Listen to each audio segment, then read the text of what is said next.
Okay, this is Wednesday's lesson for pre-calculus, and we're going to be looking at the cosine of the difference of two angles, part 2. Once again, have your unit circle out, and yesterday you should have copied down this formula here, so we'll just be going fast through some of this. Today we're going to start off, that this is cotangent of alpha cotangent beta plus 1. So copy this right here. Get my pen going here. Copy this right here. If I had room, I'd use the whiteboard. Since I don't, I'm going to have to go down to this page extend. And we're trying to prove that. Okay. We're going to be proving that relationship right there, and here we go. All right. Like I tell you, when it comes to these proofs, there's different ways you can do them, or verifications rather. There's different ways you can do them, but in this case, if they give you cosine of alpha minus beta in the numerator, more than likely you're going to use this right here. So let's see what happens when we use that. Cosine alpha cosine beta plus sine alpha sine beta, and it's all over sine alpha sine beta. Now, just like we did yesterday, we're going to split this up into two separate fractions that are adding. Cosine alpha cosine beta all over sine alpha sine beta added to sine alpha sine beta all over sine alpha, sine beta. And now let's see if we can find some things that will cancel out. Well, let's see. Don't see anything here, but sine alpha can cancel. And you're left with sine beta over sine beta. Oh, that can cancel too. Well, my goodness, that's just a 1. And I think that's what we're trying to get the second part to be. Yes, it is. I didn't even notice that. See? Ha ha. All right, now this one, cosine alpha over sine. Remember, sine over cosine is the tangent, and the cotangent's the reciprocal. So cosine over sine is cotangent of alpha, because it's alpha in both cases. If they were different angles, you couldn't say that. All right, now cosine beta sine beta, that's cotangent beta. So we proved it fairly quick. All right, see if you can do this one on your own. Pause the screen. I'm not going to show you how to do it, but if you want to know, email me. I'll send you a private video. This one too, try working it on your own. And I'm not going to work it for you, but if you don't get it, send me an email and I'll make a private video. This right here, realize when you do the cosine of pi over 2, the cosine of pi over 2 is 0. So that's how it's going to end up being that. All right. For your notes, page 599, top of page 603, there's other sum and difference formula. I'm going to give you the ones you need for the rest of the lesson.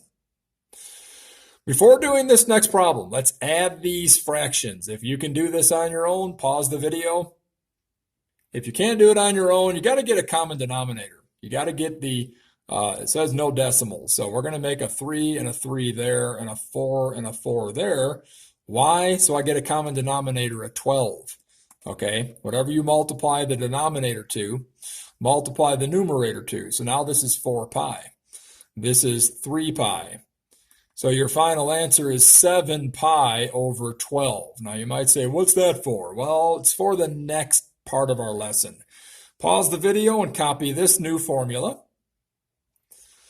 Find the exact value of the sine of 7 pi over 12 using the fact that we just figured out that 7 pi over 12 is the same as pi over 3 plus pi over 4, okay?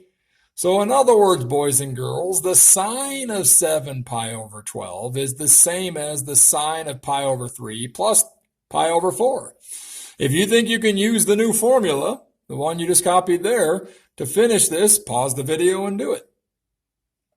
If you can't, then let's check this out. Alpha is my pi over 3, beta is my pi over 4. That's all we're doing. Same thing as the cosine one, just using sine. So sine of alpha, but alpha is pi over 3, multiplied by cosine of beta, but beta is pi over 4. Did I tell you to get your unit circle out? I should have. Sorry. Pause the video and get your unit circle if you don't already have it. Alpha is pi over 3 and times by the sine of beta pi over 4. All right. So at this point, looking at your unit circle, let's figure out the sine of pi over 3. It's the y value, so it's radical 3 over 2. That's the sine of pi over 3. You're multiplying that by the cosine of pi over 4, which is radical 2 over 2, the x value. The cosine of pi over 3 is the x value 1/2. You're timesing that by the sine of pi over 4, radical 2 over 2 again. So this is going to be radical 6 over 4. You multiply straight across.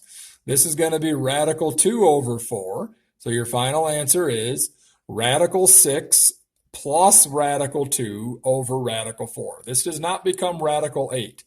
If you were multiplying, it could be radical 12, which would be square root of 4 times 3 to radical 3. But the point is, you can multiply them, you can't add them, though. They have to be exactly the same to add them. See if you can do this one on your own. Okay, if you were successful, the answer was, once again, radical 2 plus radical 6 over 4. Shoot me an email if you don't understand how I got that. Suppose that alpha equals, or sine of alpha equals 12 over 3 for a quadrant 2 angle, and that sine of beta equals 3 over 5 for a quadrant 1 angle. That being said, could you on your own find all 4 of those exact values? Some of you can, so go ahead and stop the video, pause the video, and figure those out. Here's the tools you need, by the way.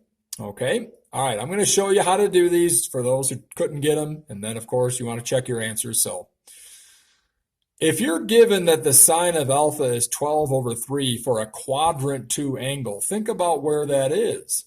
Quadrant 2 is over here. So here's alpha, okay, in quadrant 2. And if the sine of that angle is 12/13, then the opposite side is 12 and the hypotenuse is 13. Think about it, okay? You're in quadrant 2. The sine is 12 over 13. So if you want the cosine of that angle, you want this adjacent side divided by 13. So you need a squared plus b squared equals c squared. You need 12 squared plus b squared equals 13 squared. That's your hypotenuse. 13 squared is 169. 12 squared is 144 plus the b squared. Take away 144 from both sides. We get a nice 25 is b squared, okay? That being said, the square root of b squared would be b, 5. So this is 5 right here, but be something. Be careful, okay? This is actually a -5. Where are you in this? This is y and this is x. So here's the center of the coordinate plane. This is -5, all right? So the cosine of that is the adjacent side over the hypotenuse, -5/13. If you forgot your signs, or I should say your, hold on, I spelled it wrong. So, hoa. Okay, sine, opposite over hypotenuse, cosine, adjacent over hypotenuse, tangent, opposite over adjacent. Your trig ratios, that's what I want to say. All right, so for this one, if the beta is 3/5 and it's in quadrant 1, then beta is right here. And 3/5. The sine is 3/5. Oh, so the opposite side must be 3. The hypotenuse must be 5. Some of you know this is going to be 4. It's called a 3, 4, 5 right triangle, all right? But if you didn't know that, you'd be doing 9 plus b squared equals 25. 3 squared, 5 squared. That's the c side.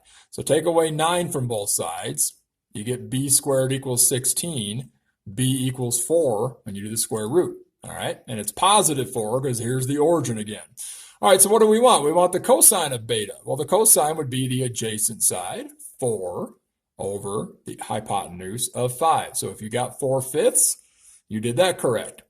Now these ones, we want the cosine of alpha minus beta, okay?